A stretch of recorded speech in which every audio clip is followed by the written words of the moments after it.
நம்ம இன்றைக்கி என்ன கேம் விளையாட போகிறோன்னா சுனாமி கேம் தான். இந்த சுனாமி கேமில் சுனாமி கேம்னு சொல்லும் போதே சுனாமி இருக்குது. அப்போ எதுலேருந்து தப்பிக்கணும்? சுனாமிலேருந்து தான் தப்பிக்கணும். வாங்க தப்பிக்கிறோமா இல்லையான்னு பார்ப்போம். இதில் போகிறது கொஞ்சம் ஈஸியாக தான் இருக்குது. ஏன்னா நான் இதை ஃபஸ்ட் டைம் விளையாடுறேன், ஆனால் கொஞ்சம் ஈஸியாக இருக்குது. சுனாமி கேம்ன்றதுனால நான் சில வீடியோஸ் பார்த்தேன், அதனால் எனக்கு கொஞ்சம் விளையாடுறதுக்கு ஈஸியாக இருந்துச்சு.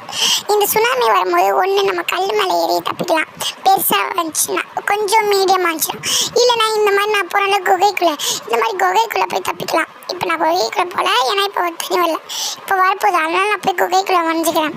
இந்த மாதிரி குகைக்குள்ளே வரைஞ்சாக்கா பெரிய ஆள் வந்துச்சுனாக்கா இந்த மாதிரி போய் குகைக்குள்ளே வரைஞ்சிக்கணும். இல்லை கொஞ்சம் ஒரு நம்மளால் தாண்ட முடியும்னாக்கா நம்ம ஜம்ப் பண்ணிக்கலாம். அதுதான் இப்போ எப்படியோ நான் கொஞ்சம் சீக்கிரமாக முடிக்க போகிறேன், ஏன்னா கொஞ்சம் ஈஸியாக இருக்குது. வாங்க நான் ஃபுல்லாக முடிக்கிறேன்னா இல்லைன்னு பார்ப்போம். ஜம்ப் இந்த மாதிரி தான் குட்டியாக வந்துச்சுன்னா இந்த மாதிரி ஜம்ப் பண்ணிக்கலாம். இல்லைனா பெரிய அங்கே பார்த்தீங்களா பாறையாக இருக்குது, அது மாதிரி ஏறி நின்றுக்கலாம். இது எப்படி பெரிய அலை வருது நம்ம கண்டுபிடிக்கணும்னா, பெரிய அலை வரும்போது இடம் ஃபுல்லாக அப்படியே சாண்டாக இருக்கும். தண்ணி லைட்டாக தண்ணியாக இருக்குல்ல, அதெல்லாம் சேர்ந்து தான் வரும். அதனால் நம்ம எப்போவுமே எப்படி வருதுன்னு கொஞ்சம் தெரிஞ்சுக்க முடியும். இதுவே குட்டியாக வந்துச்சுன்னா அங்கே பார்க்கும்போதே தெரியும், அதனால் இது பண்ணிக்கலாம். அதுவே பெரிய வந்தாலும் அங்கேருந்து பார்க்கும்போது தெரியும், அதனால் நம்ம ஈஸியாக ஜெயிச்சிடலாம். இந்த கேம் கொஞ்சம் நல்லா ஜாலியாக தான் இருக்குது எனக்கு விளையாடும் போது. இது ராப்ளாக்ஸில் என்னுடைய ஃபேவரட் கேம்னு கூட நான் சொல்லுவேன். உங்களுக்கு விளையாட்டு எப்படி இருக்குன்னு கண்டிப்பாக சொல்கிறேங்க, கமெண்ட்டில் மறக்காமல். சரி நான் ஃபுல்லாக ஜெயிக்கிறேன் நான் பார்ப்போம்.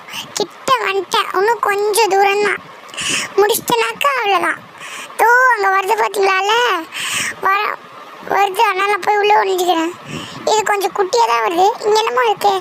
சரி என்னென்னலாம் பார்க்கணும், நம்ம போவோம். நம்ம போகிறது தான் நம்ம ஃபஸ்ட்டு வேலையாக இருக்கணும். நம்ம போவோம்.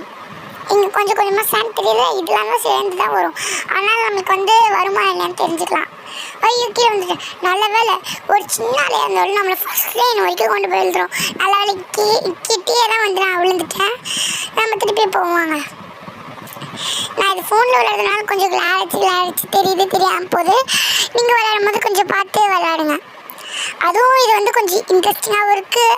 அதில் இது சவுண்ட் எஃபெக்ட்ஸ் தான் கொடுத்துருக்காங்களே ராப்ளாக்ஸில், நல்லா சூப்பராக கொடுத்துருக்காங்க ராப்ளாக்ஸில். நான் இந்த கேம் விளையாடும் போது ரொம்ப ஜாலியாக என்ஜாய் பண்ணேன். கேமை முடிக்க போகிறேன்.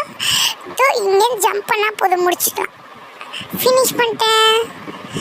இது இடத்துக்குள்ளே போனாக்கா முடிஞ்சிடும், அவ்வளோதான். இந்த கேம் உங்களுக்கு பிடிச்சிருந்தா லைக் பண்ணுங்கள், கமெண்ட் பண்ணுங்கள், மறக்காமல் சப்ஸ்கிரைப் பண்ணுறேங்க. பை பாய், தேங்க்ஸ் ஃபார் வாட்சிங்.